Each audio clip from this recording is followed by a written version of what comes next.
सिटीएमके शाळेमध्ये सिटीएमके शाळा आहे, जालन्याच्या मध्यभागी शाळा आहे. त्या शाळेमध्ये एक शालकरी मुलगी 8वीच्या वर्गात शिकत होती. 13 वर्षाची मुलगी होती. ती मुलगी त्या ठिकाणून वरतून तिला कोण ढकलून दिलं का सर लोकांच्या काही टॉर्चरमुळे तिने त्या ठिकाणी आत्महत्या केली असं मला माहिती मिळाली आहे.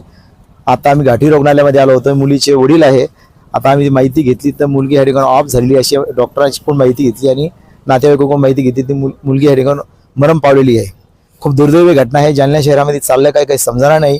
एका शाळेमध्ये बाजूची जी शाळा आहे त्या शाळेमध्ये सुद्धा जीवघेणा घटना त्या ठिकाणी घडलेली आहे. एकही कोणता जिल्ह्याचा स्लाब त्या ठिकाणी सलापाचा पोपडा कोसळून एका लेकराच्या डोक्यामध्ये इंजुरी झाली. 3 लेकरं त्या ठिकाणी घायल होते. आतापर्यंत तरी ती लेकरू सुद्धा त्या दवाखान्यामध्ये कोणी जाऊन बघितलं नाही.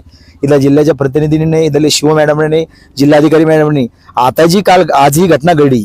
एका लेकराचा या ठिकाणी जीव गेलेला आहे. 13 वर्षाची मुलगी या ठिकाणी मरण पावलेली आहे.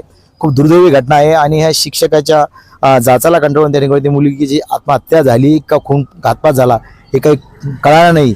ह्या गोष्टीची आणि या घटनेची इथल्या एसपीने आणि वरिष्ठ अधिकाऱ्याने ह्यामध्ये तपास करावा आणि या मुलीचा काय घटना घडली प्रकरण त्याच्या समोर आणावं. नातेवाईक या ठिकाणी घाबरलेले आहे. खूप दुर्दैवी घटना आहे. मोठी लेख ह्या वडिलाची गेलेली आहे. खूप दुर्दैवी घटना आहे. घटनेचा आम्ही वंचित बहुजन आघाडीच्या वतीने निषेध करतो आणि आम्ही आता तुरंत आम्ही एसपी साहेबांकडे जाणार आहे आणि त्यांना सांगणार आहे की ते तिथले पूर्व शिक्षक व शिक्षिका ताबडतोब ताब्यात घ्यावा आणि त्यांची चौकशी करावी की नेमकं लेकराला झालं काय. त्या